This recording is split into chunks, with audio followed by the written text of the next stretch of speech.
పెద్దగా చదువుకోకపోయినా బంగారు బొమ్మలా ఉండే తన అన్న కూతుర్ని కొడుక్కి చేసుకోవాలని కళ్యాణి కోరిక. బాగా చదువుకున్నవాడు, బుద్ధిమంతుడు అయిన తన చెల్లెలి కొడుక్కి కూతుర్నిచ్చి చెయ్యాలని చక్రపాణి ఆశ. గోడకున్న కీ షే భర్త ఫోటో పక్కన తను ఒక ఫోటోగా అయిపోయేలోగా మనవరాలిని మనవడి చేతిలో పెట్టెయ్యాలని మంగమ్మ పట్టుదల. కాని ఈ ముప్పేట దాడి నుంచి తనని తాను ఎప్పటినుంచో కాపాడుకుంటున్నాడు సిద్ధార్థ.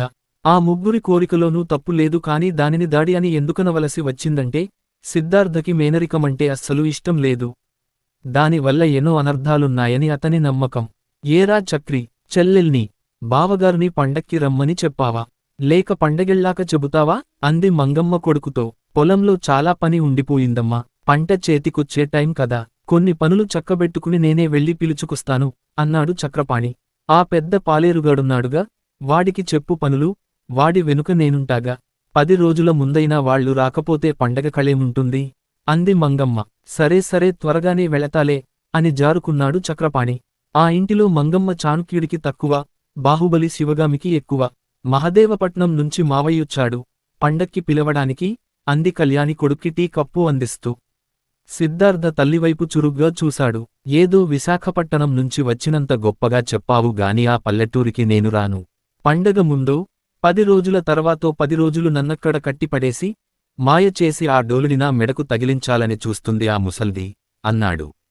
డోలు రోలు అంటావేమిట్రా, శ్రీదేవి నిజంగా పేరుకు తగ్గట్టు సిరిదేవే, చక్కగా బంగారు బొమ్మలా ఉంటుంది కదూ అంది కళ్యాణి.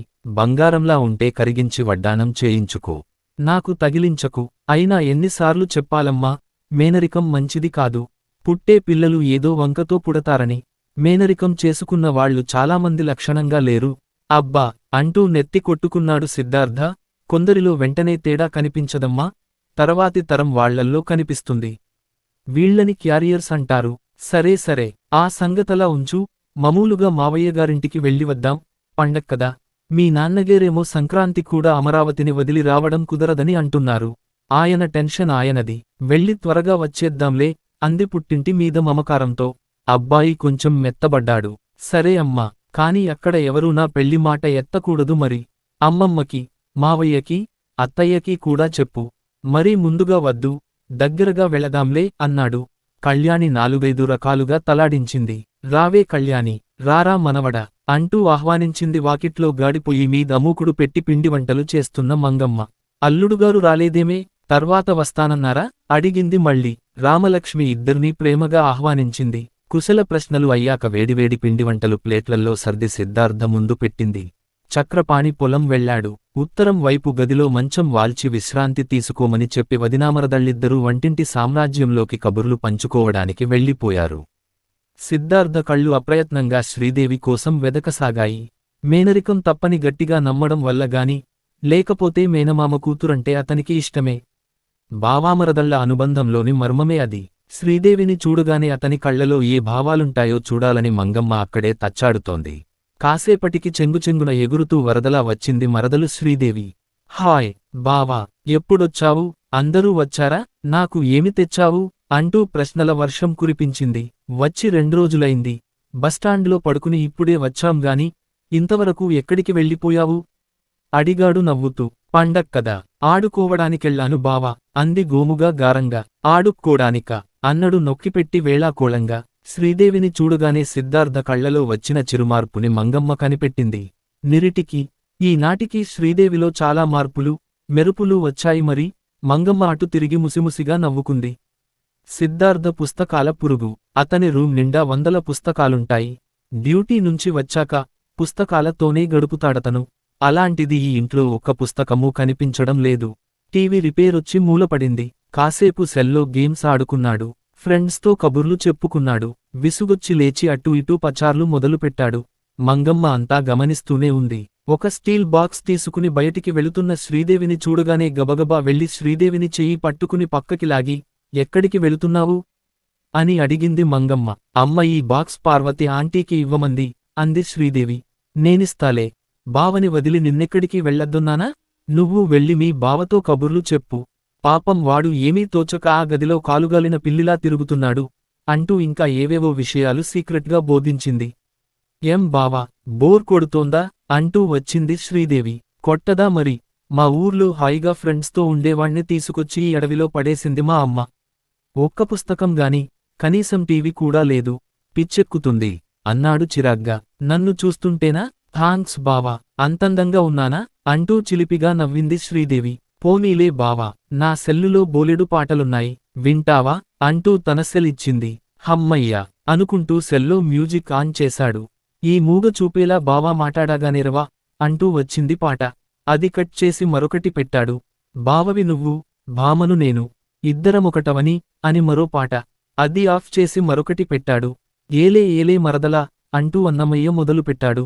తరువాత దంచవే మేనత్త కూతురా, వడ్లు దంచవే నా గుండెలదరా అంటూ మంగమ్మ గారి మనవడొచ్చాడు.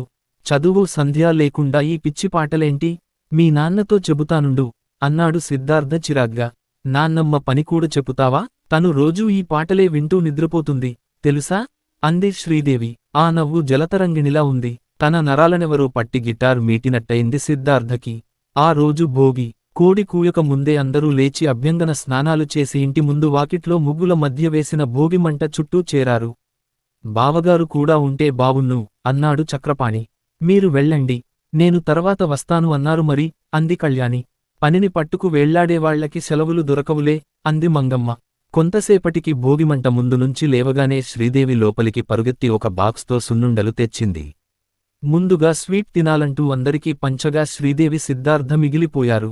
స్వీట్ ఒకటే ఉంది. దాన్ని సిద్ధార్థకిచ్చి అతని వైపే చూస్తూ నుంచుంది. సిద్ధార్థ కొంచెం కొరుక్కోగానే చటుక్కున అతని చేతిలో నుంచి లాక్కుని నోటిలో వేసుకుని పారిపోయింది. సిద్ధార్థ కంగారుగా చుట్టూ చూశాడు. ఎవరైనా చూశారేమోనని. మంగమ్మ అటు తిరిగి నవ్వుకోవడం అతను చూడలేదు.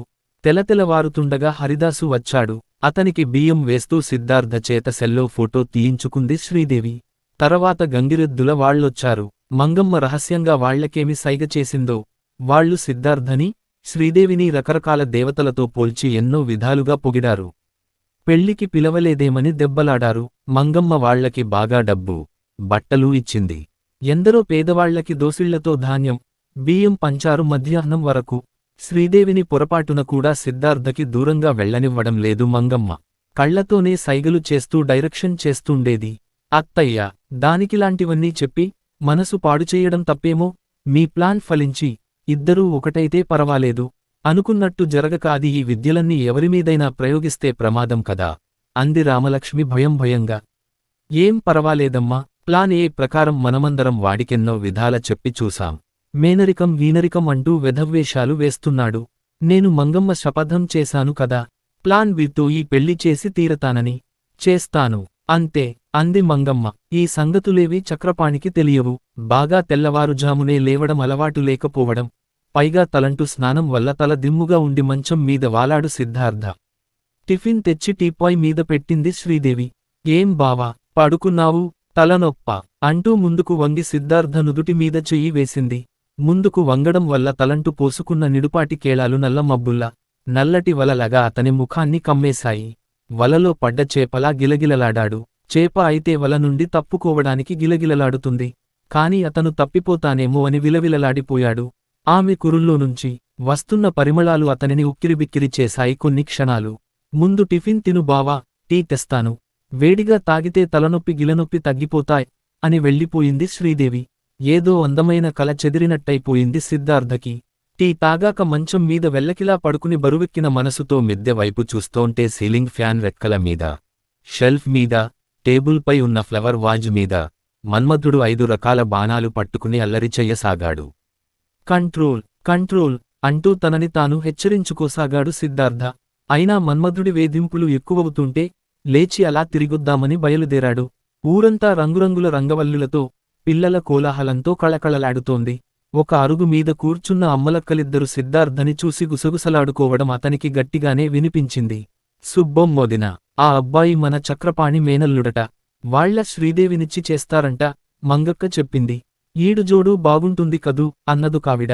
అవున్నిజమేనొదినోయ్, అంది సుబ్బమ్మ బోసినోరు సాగదీసుకుని. మరో వీధిలో ఇద్దరు ఆడపిల్లలు అతన్ని కొరుక్కు తినేసేలా చూశారు. అబ్బ ఎంత బాగున్నాడే, శ్రీదేవి ఇతన్ని నాకుదిలేస్తే బాగుండు, అంది ఒక పిల్ల. నిజమేనే, పోయి అడిగేద్దామా, అంది మరొకటి. పల్లెటూరి ఆడపిల్లలు కూడా ఇంత ముదిరిపోయారా అని ఆశ్చర్యపోతూ ఇంటిదారి పట్టాడు సిద్ధార్థ. సంక్రాంతి రోజు సిద్ధార్థ నోటికి 5 నిమిషాలు కూడా రెస్ట్ ఇవ్వడం లేదు ఆ ఇంటి వాళ్ళు. అరిసెలు, సున్నుండలు, గారెలు, బొబ్బట్లు, జంతికలు, భుక్తాయాసంతో పడుకున్నాడని జాలైనా లేకుండా బాణాలు గుప్పిస్తూ తీయటి గాయాలు చేస్తున్నాడు మన్మధుడు. అది చాలక మధ్య మధ్య ఏవేవో స్వీట్స్ తెచ్చి ఆ గాయాలపై మరింత షుగర్ చల్లుతోంది శ్రీదేవి. కనుమరోజు మేనల్లుడికి ఎడ్ల పందాలు, కోడి పందాలు చూపించాడు చక్రపాణి. అక్కడ కూడా శ్రీదేవి నీడలా అతని వెనకే తిరిగింది. పండుగ సంబరాలన్నీ అయిపోయాయి. అన్నగారు పెట్టిన సారెచీరలతో ఇంటికి బయలుదేరింది కళ్యాణి.